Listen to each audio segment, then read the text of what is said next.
How's it going, everybody? Brian Alvarez and Dave Meltzer here, Wrestling Observer Radio for Friday night. Because this is the craziest year ever, we have another gigantic story. That being that Brock Lesnar has been flagged for a USADA anti-doping violation, which opens up just about the craziest bag of worms. Is that the word? Anyway, this is nuts. Yes. No, this has more ramifications than any of the other ones because it has to do with pro wrestling. It also has to do with UFC. The fact that the fight is in Nevada is a extremely important aspect of the story. The fact that Brock Lesnar is on the cover of the video game is a very interesting aspect of the story. The fact that the WWE drug testing is going to be, people are going to be going, and already are, how's he been for 4 years looking the way he looked in WWE, and then in 3 weeks they get nailed. Plus, it's exactly what we talked about with John Jones.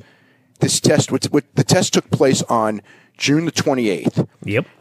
There is no way that he should have been allowed to fight on July the 9th. It should not have taken this long to come back.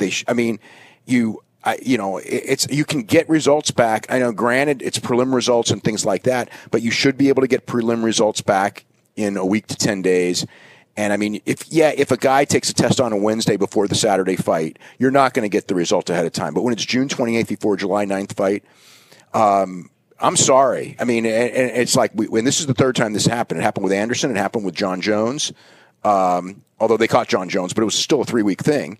I mean, John didn't fight, but the result should have been earlier in that case, so they could have planned their card.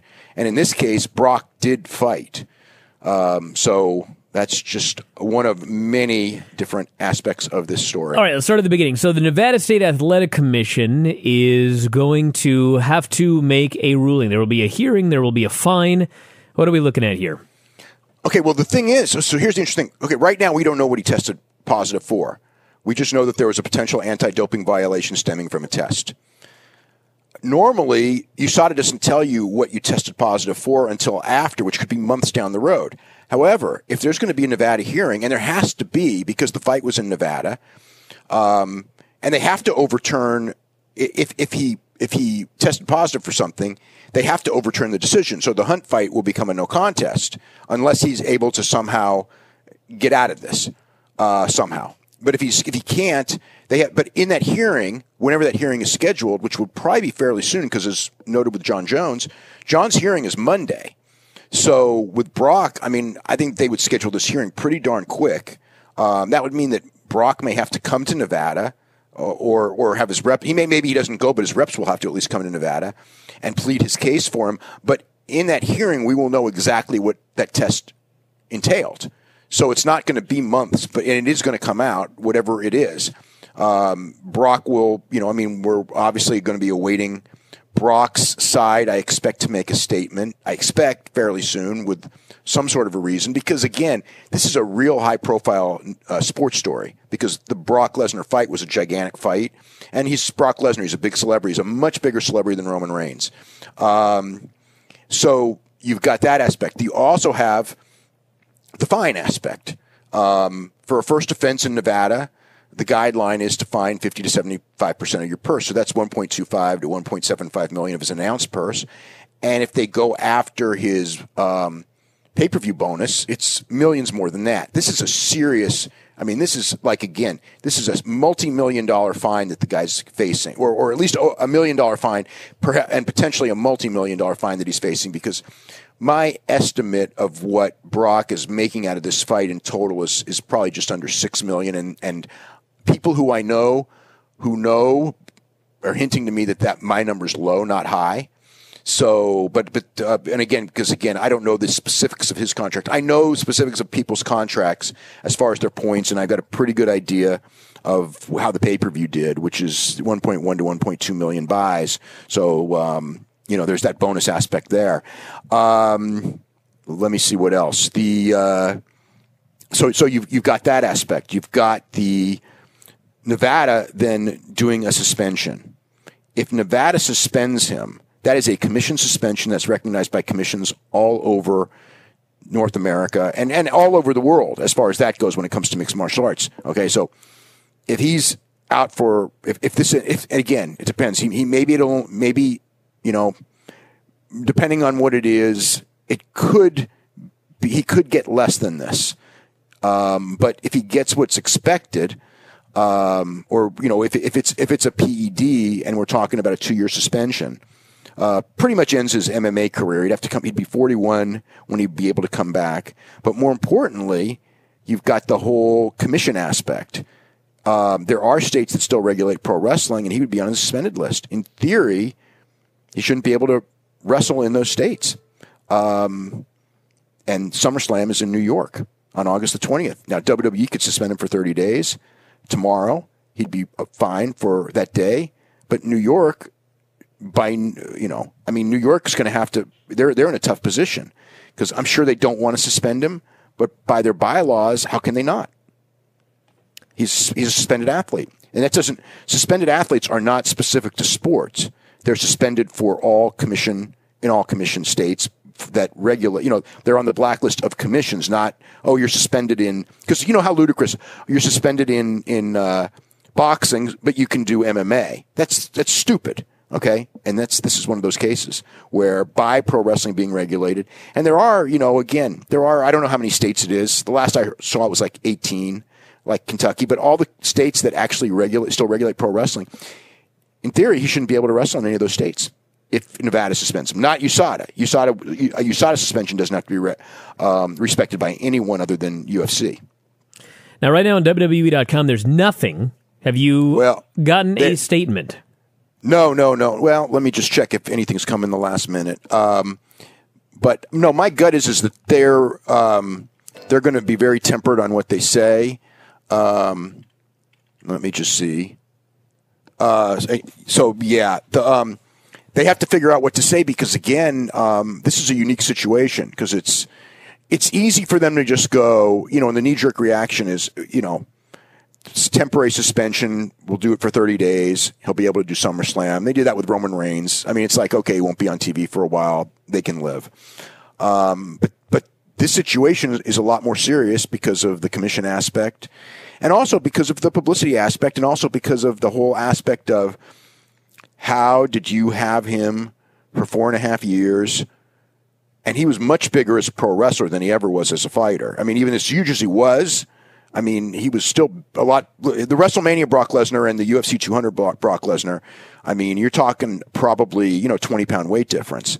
20 pound. It's 40 pounds weight in wise. Well, let me play devil's advocate on that question. Yes. So you're right. He has been in WWE. He has been huge. He has never failed a test. If he was tested, which we don't even know, because we both know that WWE didn't send anyone to Saskatchewan to test him. No. However, yes. To play devil's advocate, he was tested 6 times since he signed for this fight, and this sounds to me like he passed 5 of them. Yeah. No, he did. He passed. This may have been the 7th. This was either the 6th or the 7th. Let me think. This would have been, it's either the 6th or 7th because he had the 5 tests that were very early. And then there was a 6th test before he came. No, this would have been, this is June 28th. So that would be, okay. Yeah, this would be test number 6. Okay. This now, was the 6th test. So I'm not going to sit here and be naive, but if I were WWE, I would say, listen, we tested the guy. And he passed every time. He passed 6 of 7 USADA tests in a 3-week span. We tested him and he passed. That's it. 5 of 6. But no, I know what you're saying. Yeah. Yeah, no, that's correct. Which is kind of amazing, actually, when you think about it, that he passed 6 of 7 or 5 of 6 or whatever it was. Well, we got to find out what the substance is and what happens. It's weird. It's weird, but that again, that's not that's not that unusual. How many times have you heard of guys that took steroids, okay, and passed all their tests for a couple weeks, fail a test, and then a week or two later pass their tests again? That does happen. Happen in wrestling and mixed martial arts. Yeah, your body excretes the stuff not in like this perfect form. That's why people occasionally get popped, that you're usually smart enough not to get popped, because it's not, passing a test does not mean you're clean. Failing a test pretty much means they found something in you. But every test, it's a weird thing, especially if you're at a high level of, if you're at a high level of stuff. And again, we don't know what it is. It could be something inadvertent, in which case, it would be something, let's say it's something that he took, between June, whatever it be, June 15th and 28th or something, that he didn't know about. I mean, the tainted supplement thing is a possibility, in which case, it would be, again, most likely it would end up being a 6-month suspension. But what about the fine aspect if it were a tainted? Let's just say that it was a tainted supplement. Well, he wouldn't be fined as much, but he would probably still be fined. Sure, but we're not talking millions and millions of dollars, most likely. I don't know about a tainted supplement. That's going to be But here's the thing. This is Nevada. They have their own powers. Okay, I mean, you've seen Nevada, and you've seen Diaz, perfect example, right? He had what was it? Three tests in one night. In 2 tests, he was slightly under the limit. I mean, he tested positive for pot all 3 times, but in 2 tests he was under the limit, so it should have been fine. In the 3rd test, he was way over the limit. But the point is, everyone wanted them to throw out the failed test, going, well, 2 out of 3 he passed, and so they should just throw it out. And you could make that argument in 2 out of 3 tests in the same night. This is all the same day. He was tested 3 times. 2 of the 3 tests he passed, but in 1 he failed, based on the which is still mind-boggling as I think about it. But you're right. That happened. But the point is they threw the book. They not only threw the book at him, but I mean, didn't they originally suspend him for like 5 years? I mean, they cut it down. It was a crazy suspension that they ended up rescinding to a degree. They rescinded, but they rescinded to 18 months. Yes, and that was for marijuana. Now, granted, it wasn't a first time. If it was a first time, they never would have done this. It was a 3rd time. Brock is a first time, but it's still a situation where, again, they're okay. The point is, they're going to have to prove beyond an incredible doubt, because those people in Nevada, I've heard every excuse, and they don't buy any excuse. They had the Ovarium excuse. They bought that. Everyone laughed at them. Now, then, once Anthony Marnell came in, it was just like, it's a different ballgame. These guys, I mean, I'm not saying that they're for sure going to throw the book at him, even if there's evidence against it, but they're not going to be, like, it's not going to be so easy to have them go, look at Brock and just go, yeah, inadvertent, and it's that horse meat up there in Saskatchewan. Yeah, yak meat. Yeah, I mean, it's not going to be easy, because they got the Anderson Silva thing, right? He was taking Viagra, or a form of Viagra that he got, whatever the bullshit was, and it was bullshit. They're going to go in there with the idea that no matter what he says, because everyone has an excuse, they're going to go in with that idea it's bullshit. So it's going to take an incredible amount of convincing to convince them not to do the 2 years, and not to do the fine. And even if it's even if it's a lesser sentence, let's say it's 6 months, which is probably about the minimum that it's going to be, they have to. The result's still getting overturned no matter what, because he was on. In theory, he was on something, unless the B sample comes clean, which again, it could happen.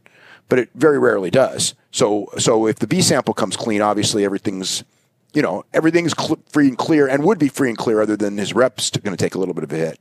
But provided the B sample doesn't come in clean, he's still going to be he would still be fined to some degree, and probably pretty damn severely. Now, would it be over $1 million for an inadvertent? If they believe it, probably not, because it wouldn't really be that fair, because you really want to nail guys based on intent. If there's no intent to cheat, but you still got to overturn the result. But it's, there's also the thing. It's like we can all, this is very much a Cyborg, like Cyborg.